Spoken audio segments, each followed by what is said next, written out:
नमस्कार, मैं हूं आपके साथ विशाल कालरा। बिहार में विधानसभा चुनाव के पहले चरण के लिए वोटिंग जारी है और पहले चरण के लिए सुबह 7 बजे से मतदान चल रहा है। 1 घंटा हो गया है मतदान को। आज 16 जिलों की 71 विधानसभा सीटों पर हो रही है वोटिंग। 243 सीटों वाली विधानसभा, जिनमें से 71 सीटों पर आज वोट डाले जा रहे हैं। इन 71 सीटों पर 1064 उम्मीदवार मैदान में है और 1 घंटे से कुछ ज्यादा समय अब हो चुका है वोटिंग शुरू हुए। 71 सीटों पर आज बिहार के मतदाता वोटिंग कर रहे हैं। बिहार में पहले चरण की ये जंग, जिसकी तस्वीरें आप देख रहे हैं बिहार के अलग अलग जिलों में, जहां पर मतदाता पोलिंग बूथ पर सुबह से कतार लगाकर खड़े हैं। कोरोना काल में ये पहला बड़ा चुनाव हो रहा है देश में। ऐसे में बिहार के लोगों को खुद को भी संक्रमण से बचाना है और लोकतंत्र के पर्व में हिस्सा भी लेना है। किस तरह की तैयारियां पोलिंग बूथ पर की गई हैं, कैसे थर्मल स्क्रीनिंग हो रही है, सैनिटाइजेशन किया जा रहा है और बिहार के लोगों के बीच इस बार मुद्दे क्या हैं, ये लगातार जी न्यूज आपको बता रहा है। 2015 में जब इन 71 सीटों पर वोटिंग हुई थी तो किसने बाजी मारी थी, ये भी आप देख रहे हैं। उस वक्त 27 सीटें आरजेडी ने जीती थी, 18 सीटें जेडीयू ने जीती थी और 13 सीटें आई थी बीजेपी के खाते में। इस बार क्या होगा, समीकरण बदले हुए हैं। सुबह की तस्वीर आप देख रहे हैं। 7 बजे गया में किस तरह से थर्मल स्क्रीनिंग हुई और फिर थर्मल स्क्रीनिंग के बाद मतदाता वोट करने के लिए गए। सुरक्षा बल किस तरह से वहां पर तैयार है, सुरक्षा को लेकर क्या तैयारी की गई है, कोरोना से बचाव हो और लोकतंत्र के पर्व में लोग हिस्सा भी ले सकें, इसके लिए लोग भी सावधानी बरत रहे हैं।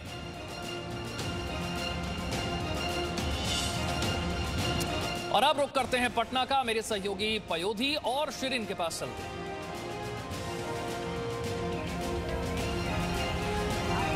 विशाल, हम इस वक्त राजधानी पटना में विधानसभा के बाहर हैं और मैं और शिरीन यहाँ पर इसलिए डटे हुए हैं क्योंकि यहीं से हम बताएंगे वो पटकथा जो लिखी जानी शुरू हो चुकी है आज से कि किसका होगा बिहार और किसके सर पर सजेगा बिहार का ताज। बिल्कुल, बिहार का ताज किसके सर पर सजेगा, इसका आज जनता पहले चरण के तहत आज ये चुनाव कर लेगी और ईवीएम में उसकी ये जो किस्मत है वो कैद हो जाएगी। लगातार हम इस विधानसभा से, चूंकि जो जनता चुनेगी वो यहीं पर आकर बैठेंगे और इसका आज तय किया जाएगा। और बहुत सारे मुद्दे इस बार चूंकि अलग हैं, क्योंकि बिहार के मुद्दे इस बार अलग इस लिहाज से भी हो जाते हैं चूंकि इस बार अलग अलग गठबंधन हम पयोधी देख रहे हैं। क्योंकि वोट कटवा कौन होगा और किंग मेकर की भूमिका में कौन होगा, इस बार तस्वीर वो भी बदल गई है और महिलाओं की स्थिति भी बदल गई। बात यह है कि कहा जाता है कि नीतीश कुमार की जो लोकप्रियता रही है अब तक बिहार की राजनीति में, भले ही वो अकेले दम पर अपनी सरकार बनाने का मादा ना रखते हो, लेकिन जिस भी दल के साथ वो जाते हैं वो दल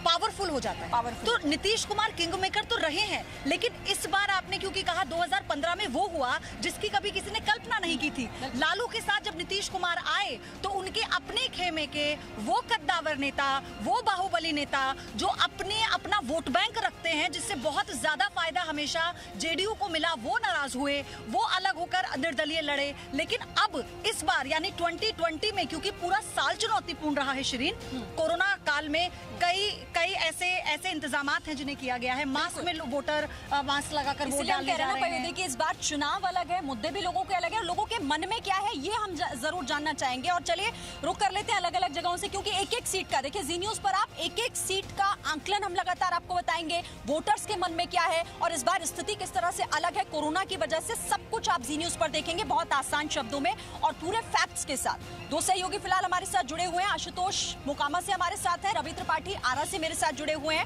रवि, पहले आप ही के पास आऊंगे। अब तो देखिए सूरज भी चढ़ गया है, कैसी स्थिति, गर्मी भी बढ़ गई है, लेकिन सियासी गर्मी तो और ज्यादा बढ़ी होगी, लेकिन वोटर्स के मन में क्या है ये आप जरा उनसे बात करिए। और अब तो शायद संख्या भी बढ़ रही होगी वोटर्स की। बिल्कुल बिल्कुल, देखिए लोगों में काफ़ी उत्साह है। सुबह से लोग अपने समय पे आए हैं, मतदाता दिखाना चाहेंगे। आरा में हम खड़े हैं, 237 नंबर पोलिंग बूथ है। लोग अपने समय से आए, लेकिन ईवीएम खराब होने की वजह से देखिए ये लाइन लगी हुई है। क्योंकि बुजुर्ग लोग हैं, तमाम सीनियर सिटीजन भी हैं और लोग भी हैं। पोलिंग बूथ पे यहाँ पर काफ़ी देर तक ईवीएम खराब रहा, लगभग 1 घंटे तक ईवीएम खराब रहा है। आप लोगों को लगता है काफ़ी इंतजार करना पड़ रहा है? जी हाँ, 1 घंटा से ज़्यादा। 1 घंटा ज़्यादा जी। तो यहाँ आप लोग सब चीज़ लग रहा है कि यहाँ है। देखिए आपको दिखाना चाहेंगे, थोड़ा हटेंगे। यहाँ सैनिटाइजर देखिए यहाँ रखा हुआ है, ये रखा है सैनिटाइजर। यहाँ वो भी रखा, ग्लव्स भी रखा गया देने के लिए। यहाँ आपको लिस्ट क्लियर होगी, फिर अंदर आपको जाना है। लेकिन 1 घंटे का इंतजार यहाँ मतदाताओं को करना पड़ रहा है। क्या सोच के इस बार मतदान कर रहे हैं आप लोग? विकास के लिए मतदान कर रहे हैं। सुबह में 6:30 बजे उठ के हम लोग इसीलिए शेड्यूल बना के चले आए कि 7 बजे तक दे के 7:10 तक चले जाएंगे घर, लेकिन टाइम यहाँ पे ज़्यादा कंज्यूम हो गया। आप सीनियर सिटीजन हैं, कहा तो गया था कि घर पे आपके लिए व्यवस्था होगी, इस बार बैलेट से आप वोटिंग कर पाएंगे, लेकिन आप सुबह सुबह तैयार होकर आ गए हैं। तैयार होकर आए कि सवेरे जाएंगे, देख के चले जाएंगे, भीड़ भड़का नहीं होगा, लेकिन यहाँ तो 1 घंटा से खड़ा है। आपने तो बहुत सारी सरकार देखी है, अब कैसी सरकार चाहिए आपको? अब जो सरकार है ना, पहले भी सरकार देखी है, हम बहुत सारी ठीके देखी है। अब जो सरकार है 5 के पहले जाइएगा, जहाँ 5 घंटा में जाते थे वहाँ आप 2.5 घंटा में पहुँचे। लेकिन आपके लिए कैसी सरकार है ये? आपको लगता है सरकार जो है, आप चुनाव किस मुद्दों को लेकर आप दे रहे हैं? और चुनाव तो विकास के मुद्दों पर ही पड़ेगा, और जो 15 साल पहले की जो सरकार है उसको याद करते हुए, और शायद कोई पढ़ा लिखा व्यक्ति अब फिर इतिहास को दोहराना नहीं चाहेगा। इतिहास लोग दोहराना नहीं चाहेंगे ये कह रहे हैं, आपको लगता है सरकारें रिपीट होंगी या कुछ बदलाव का माहौल है? नहीं, रिपीट होगी अभी। देखिए तो इस तरह का माहौल है कि लोग चाहते हैं कि दोबारा वो दौर ना देखे जो 15 साल पहले था। कुछ लोग हैं अभी जो है वो आरा से बने हुए हैं और लगातार बता रहे हैं कि लोग किन मुद्दों पर यहाँ पर वोटिंग कर लें, लेकिन जब वोटिंग शुरू हुई उस वक्त जो पहले वोटर यहाँ पर पहुंचे उन्होंने क्या कहा, जरा ये आपको सुनवाते हैं।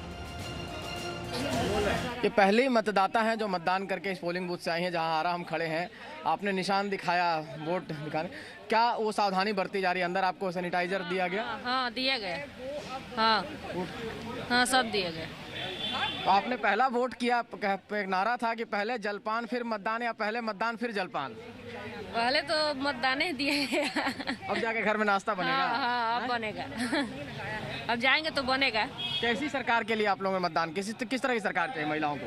बहुत अच्छा चाहिए। अच्छा सरकार चाहिए। हाँ हाँ। चुनाव आयोग की तरफ से व्यवस्था ठीक है आपको? हाँ बहुत अच्छा व्यवस्था है। चलिए तो ये आप वोट दिखाइए, क्या मतदान?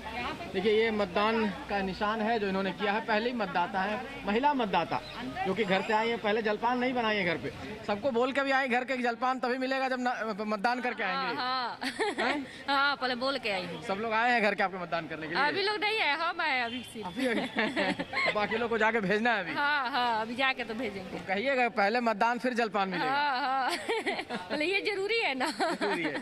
चलिए तो आरा में जो पहली वोटर यहां पर पहुंची उनका क्या कहना है ये आपने सुना। अब जरा मोकामा का रुख करते हैं, आशुतोष हमारे साथ हैं। आशुतोष, कोरोना काल में ये पहला बड़ा चुनाव देश में हो रहा है, किस तरह की सावधानियां बरती जा रही हैं और वोटर्स के बीच में किस तरह का उत्साह है, जरा तस्वीरें दिखाइए।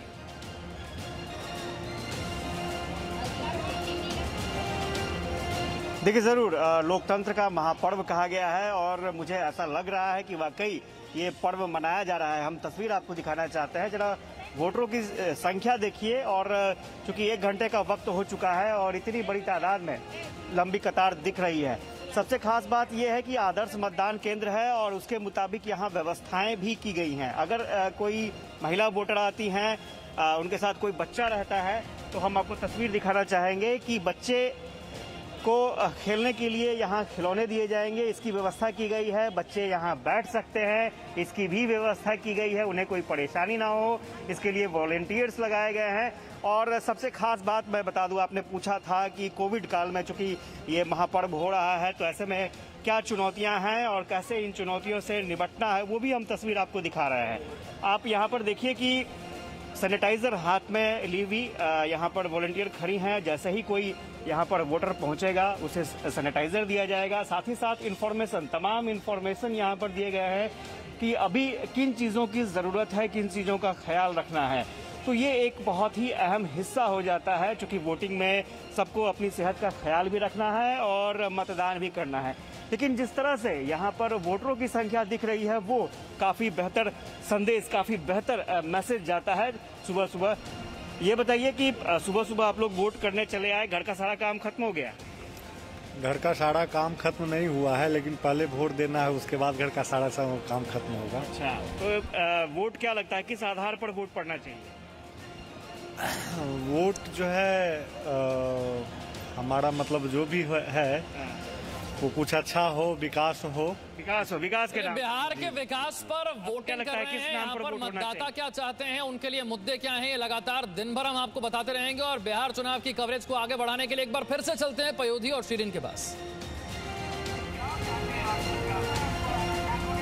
बिल्कुल विशाल, देखिए क्योंकि किसका होगा बिहार, ये सवाल जो है उसका कम से कम जवाब एक चरण के लिए आज ईवीएम में कैद हो जाएगा। और इस वक्त हम फिर से चलते हैं, आरा चलते हैं, क्योंकि रवि हमारे साथ सुबह से लगातार बने हुए हैं, वहां पर लोगों से बातचीत भी कर रहे हैं। रवि, आपके साथ बताया जा रहा है कि कुछ लोग भी मौजूद हैं, साथ ही वहां पर कुछ अधिकारी भी आपके साथ हैं। जरा बात करिए उनसे कि इस बार बिहार चुनाव जो है वो किस तरह से अलग है और लोगों के मन की बात भी जानिए जरा।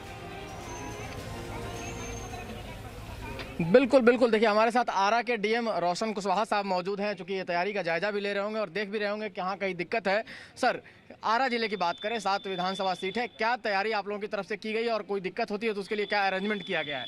देखिए, 7 विधानसभा निर्वाचन क्षेत्रों में निर्वाचन की प्रक्रिया लाइव हो गई है और जिला कंट्रोल रूम लगातार कार्य कर रहा है। जो भी कुछ शिकायतें थोड़ी बहुत आई थी शुरुआत में मॉक पोल के दौरान, वो सभी मशीनें रिप्लेस कर दी गई हैं और सभी बूथों पे इस समय 100% बूथ पे मतदान की प्रक्रिया चालू है। देखिए, इस कोरोना काल में ये बड़ा महत्वपूर्ण मतदान है, इसको कहा जा रहा है, दुनिया की नज़र इस पर है। उस लिहाज से आप लोगों ने जो तैयारी की है एहतियात के तौर पर, क्या sanitiser, mask, gloves, thermal screening कहीं नहीं दिखाई दे रहा है यहाँ पे? आपके यहाँ इस तरह की तैयारी क्या है, क्यों नहीं? देखिए, थर्मल स्क्रीनिंग की व्यवस्था हर बूथ पे है। सभी पोलिंग पर्सनल्स को हम लोगों ने और सेफ्टी जो गार्ड हैं उनको हम लोगों ने मास्क उपलब्ध कराए हैं। सबके पास फेस शील्ड और पर्सनल प्रोटेक्टिव गियर्स भी हैं।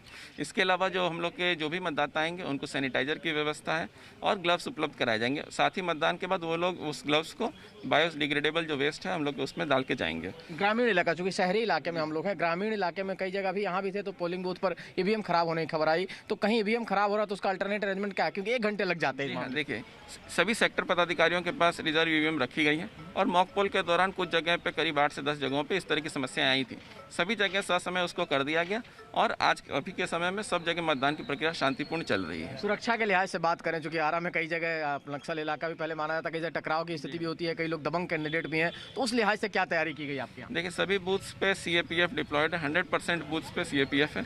उसके अलावा जो हमारे सेक्टर पदाधिकारी हैं, जोनल पदाधिकारी हैं, वो लगातार क्षेत्र में घूम रहे हैं और किसी भी तरह की अगर कोई भी घटना आती है तो उसको हम लोग टैकल करने के लिए अलर्ट है और शांतिपूर्ण जो मतदान चल रहा है वो आगे भी चलता रहेगा और बढ़ चढ़ के लोग हिस्सा लेंगे। आरा में किसी को डरने की जरूरत नहीं है? जी नहीं, बिल्कुल प्रशासन मतदान करें लोग, बिल्कुल एकदम। चलिए, तो आरा में डरने की जरूरत, वैसे भी कहा जाता है आरा जिला घर बा, कौन बात के डर बा। इंतजामों के साथ इस बार का चुनाव रवि हो रहा है, आप तस्वीरें भी पहुंचा रहे हैं और जो ये इन्फॉर्मेशन है ये दरअसल बिहार की तमाम जनता उन लोगों के लिए जो आज पयोदी वोट डालने जा रहे हैं, क्योंकि कोरोना संक्रमण में इस बार तस्वीर तो बदली हुई है, वोट भी अपना कास्ट करना है, लेकिन इन तमाम बातों का, इन गाइडलाइंस का ख्याल रखते हुए इसी बीच प्रधानमंत्री नरेंद्र मोदी ने अपील की है अपने बिहार की जनता से, लोगों से अपील की है। वो जब पहले आए थे तब भी उन्होंने बिहार में जब रैली को संबोधित किया था तब भी कहा था कि आपको ख्याल रखना है, अपना प्रतिनिधि चुनने जाना है तो ख्याल आपको रखना होगा।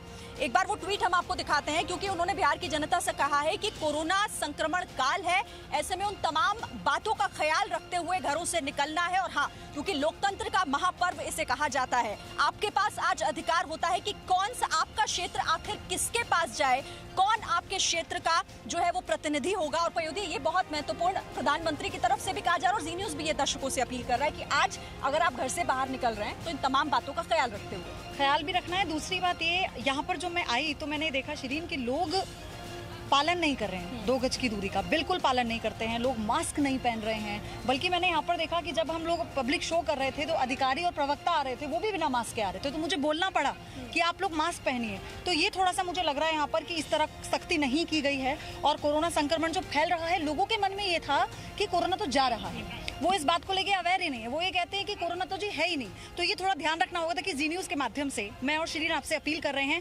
हमारे साथ कोई पब्लिक नहीं है, हमारे साथ कोई मेहमान यहाँ नहीं है, एक स्टूडियो से है, ग्राउंड पर है, हम लोग दूरी बनाकर खड़े हैं और यहाँ पर कोई आपको नजर नहीं आएगा। हम आपसे ये अपील करना चाहते हैं कि आप 2 गज की दूरी बनाइए, मास्क पहनिए, तभी बूथ जाइए, तभी मतदान कीजिए, वरना ये आपके लिए खतरनाक होगा, क्योंकि ये लोकतंत्र का पर्व है, आपका पर्व है, आज आपका दिन है। अपने घरों से निकलिए, बिहार की जनता जो पहले चरण में मतदान है जिन जिलों में, अपने घरों से निकलिए। शिरीन, पटना में 5 जिले ऐसे हैं जहां पर मतदान होना है और ये कहा जाता है उन जिलों को लेकर कि वो क्षेत्रीय, वो शहरी नहीं है, वो शहरी नहीं है, वो ग्रामीण है, लेकिन वहां पर जो मुद्दे हैं वो मूलभूत है। मैं वहां गई थी तो वहां पर ये लोगों का ये कहना था कि जी हमें नहीं पता वैक्सीन आएगी नहीं आएगी, हम ये कहते हैं हमारे घर पे पानी नहीं आ रहा, हम ये कहते हैं हमारे घर में बिजली नहीं है, और नीतीश सरकार ये कहती है अगर कि हम 24 घंटे बिजली दे रहे हैं तो वो एक बार यहाँ आ जाए। कुछ इलाके ऐसे थे जहाँ विधायक गए ही नहीं है, वहाँ वो गए ही नहीं है चुनने के बाद, और लोग सिर्फ ये इंतजार करते रह गए कि हमारा विधायक आए